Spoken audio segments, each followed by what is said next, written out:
I walked into the restaurant, feeling the warmth of nostalgia mixed with the scent of freshly grilled steaks. It had been years since I sat at one of these tables. Years since I had been just another customer trying to make ends meet. But tonight was different. Tonight I wasn't just a guest. I was the new owner. No one knew that yet, and I preferred it that way, at least for now. The place was just as I remembered, dim lighting, soft jazz humming through the speakers, and the same old framed photos of past celebrity visitors hanging crookedly on the walls. The restaurant had charm, I'd give it that, but it also had something else, a history of bad management, which was why it had gone up for sale in the first place. I had seen the opportunity and taken it. Sliding into a booth near the back, I picked up the menu, though I didn't really need to read it. I knew what was on it, knew what needed fixing, knew why customers had stopped coming in droves the way they used to. Tonight, I wanted to see things from their perspective, before the staff knew who I was. A waiter approached my table, his expression a mix of boredom and irritation. He was tall, thin, with a sharp face and a slicked back hairstyle that made him look like he belonged in a 1950s gangster film. His name tag read, Toby. "You sure you're in the right place, big guy?" he asked, eyeing my casual hoodie and sneakers. His tone was light, but there was an edge to it. I simply smiled. "Yeah, I think so." Toby exhaled sharply, clearly unimpressed. "All right, what do you want?" I glanced at the menu, pretending to consider. "What do you recommend?" He scoffed. "Depends. You looking for something cheap or something actually good?" I raised an eyebrow. "What's the difference?"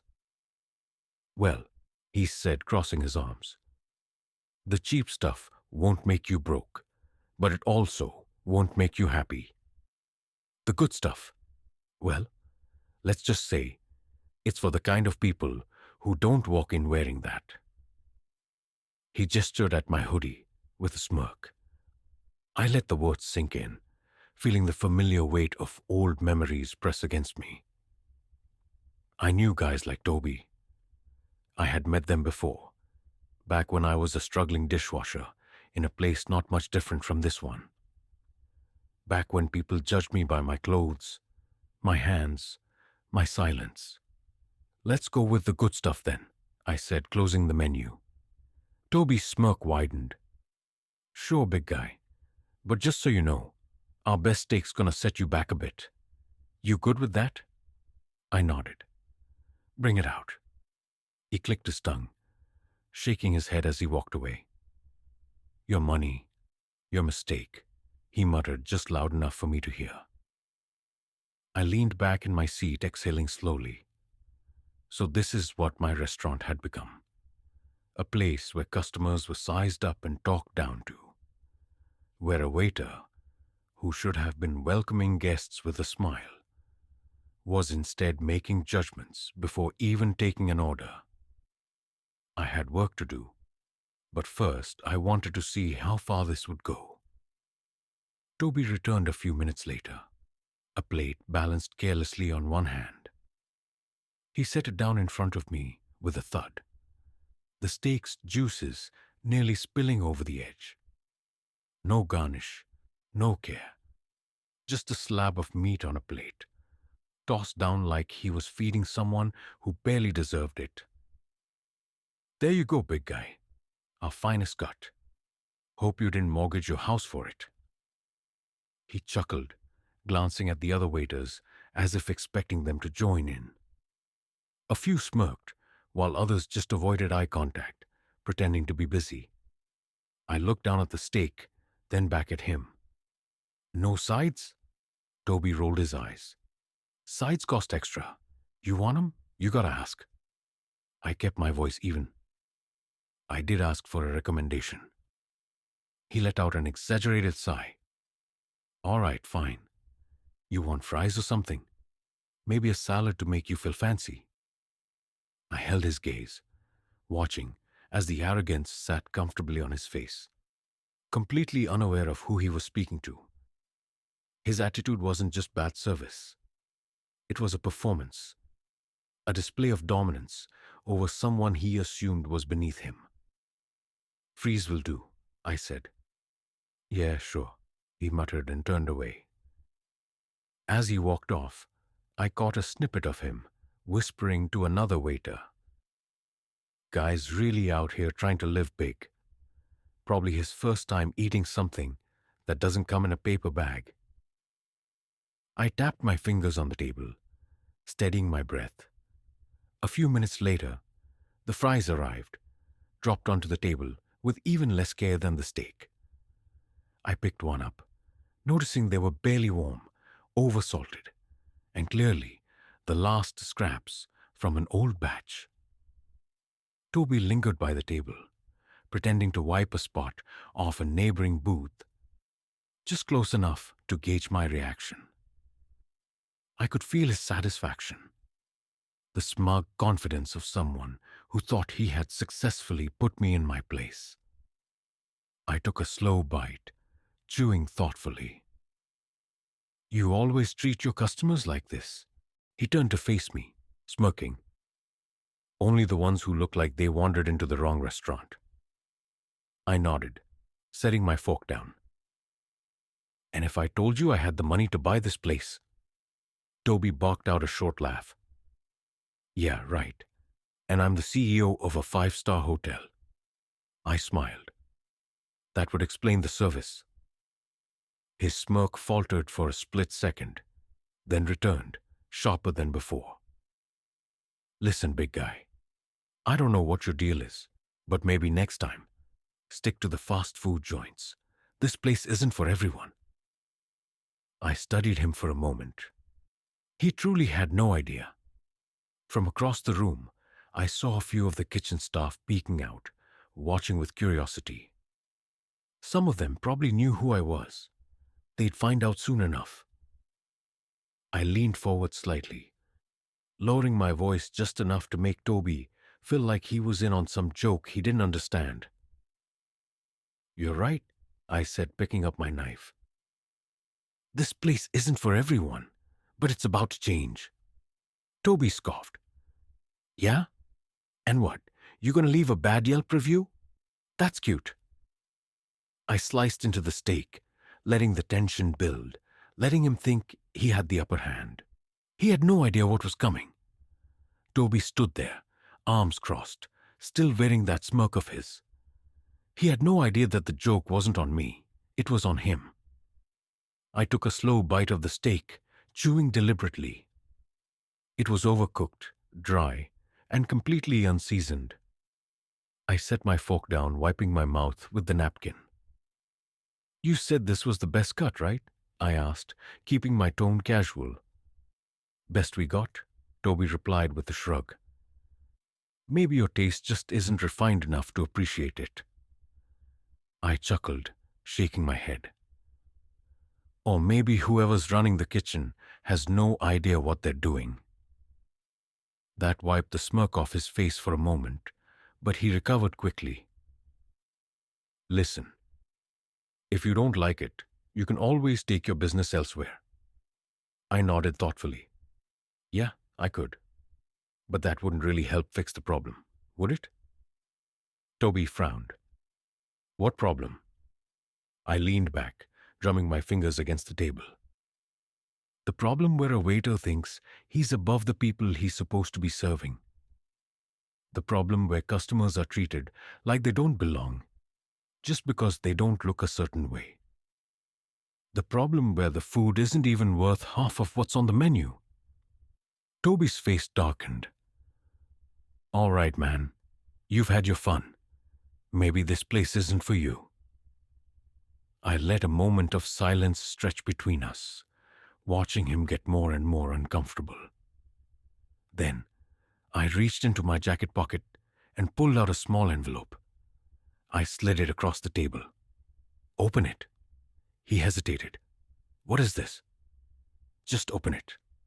He picked it up, shooting me a suspicious look before carefully tearing it open. His eyes scanned the document inside, his smirk slowly melting into something else, something closer to panic. I saw his throat bob as he swallowed hard. He read it again, as if hoping he had misread the words, but the bold print at the top was unmistakable. New ownership agreement.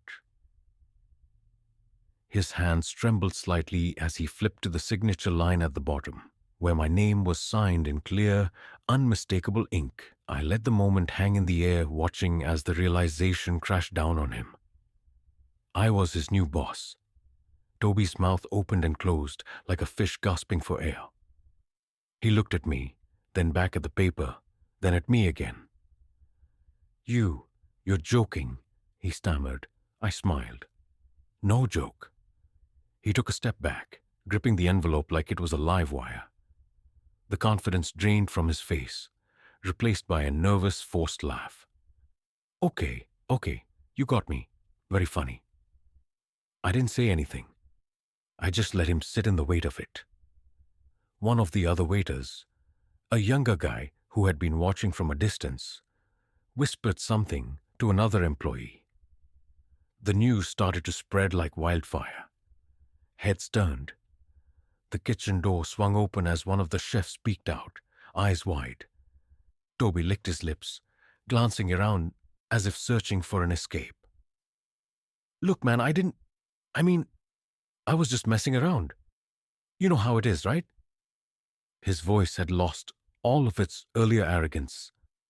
I tilted my head. No, Toby. Why don't you explain how it is? He let out a nervous chuckle. Come on, boss. Sir, it's all just, restaurant banter. Just having some fun with the customers. I nodded. Banter.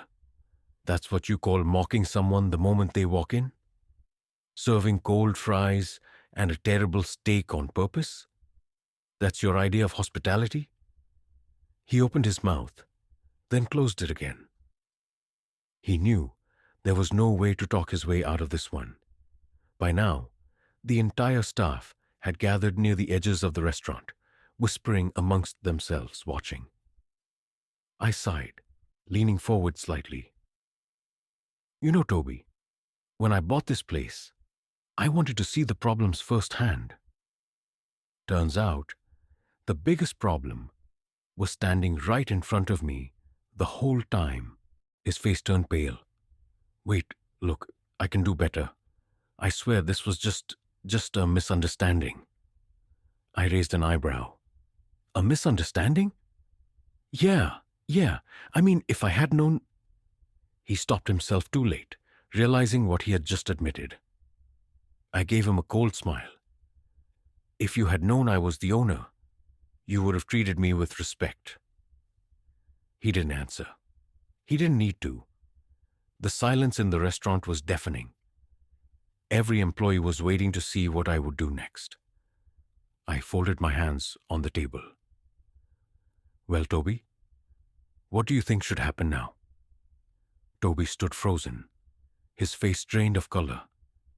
His eyes darted around the room, as if looking for someone, anyone, who could save him. But there was no one. The entire restaurant had fallen into a tense silence, every employee waiting for my next words. I let the moment linger, watching the weight of his own arrogance come crashing down on him. Finally, I spoke. You asked me what I think should happen next, Toby. I leaned back, studying him. But I want to hear your answer. What do you think is fair? His lips parted, but no words came out. For once, he didn't have a smug remark ready. He swallowed hard. I can't change. I swear, I didn't mean anything by it. I was just messing around, you know? I tapped my fingers against the table. Messing around? I let the words hang in the air, then slowly shook my head. No, Toby. That wasn't messing around. That was disrespect. He flinched. You made assumptions about me the second I walked in. You treated me like I didn't belong. And if this is how you treat me, I can only imagine how you've treated others who didn't fit your idea of worthy customers. He opened his mouth to protest, but thought better of it. I sighed. You know, I didn't buy this place just to own another business. I bought it because I care about the experience people have here. A restaurant isn't just about food. It's about how people feel when they walk through the doors. Whether they're rich or struggling, well-dressed or casual, they should be treated with respect. But you made it clear that respect is something you only offer selectively. His shoulders slumped. The confidence, the arrogance, it had all drained out of him. So tell me, Toby, I continued, my voice calm but firm, why should I let someone like you continue working here? His breath hitched. Please, I need this job. I studied him for a moment. Do you? He nodded quickly. Yes, I do. I'll do better. I swear I let out a slow breath. Better isn't enough, Toby. You need to change. He nodded again, desperate. I will. I took a deep breath, considering. Here's what's going to happen. He tensed. I'm not going to fire you. His eyes widened. Relief washed over his face, but it was short-lived. But, I continued, my tone sharpening, you're not going to be a waiter anymore. His brows furrowed. What? You want to stay? Fine. You'll start at the bottom. Dishwashing, cleaning, running errands, earning your place here. If you truly want to change, you'd prove it through actions, not words. His mouth opened, then closed. He wanted to argue, I could see it. But he also knew he had no leverage. Or, I added, you can leave right now, your choice. Toby looked around the room. The other employees were still watching, their faces a mix of satisfaction and curiosity. He realized he had no supporters here. After a long pause, he let out a shaky breath. I'll stay. I nodded. Good. You start now. Get to the kitchen. The sink's full. Without another word, Toby turned and walked toward the back, shoulders hunched. The mighty had fallen. I stood up and addressed the rest of the staff. Let this be clear. Things are changing here. From now on, every customer is treated with respect, no exceptions. A quiet murmur of approval spread through the room. Some of the younger staff even smiled. As I walked toward the front, a hostess, one of the few who hadn't laughed at Toby's mockery earlier, approached me. Sir, can I ask you something? I nodded. Of course. She hesitated, then said, why didn't you just fire him? I smiled slightly, because sometimes the best punishment isn't taking something away. It's making someone earn it back. She nodded thoughtfully, a small smile playing at her lips. I think this place is going to be a lot better with you in charge. I glanced around the restaurant, the place that, as of today, was truly mine. Yeah, I said. I think so too.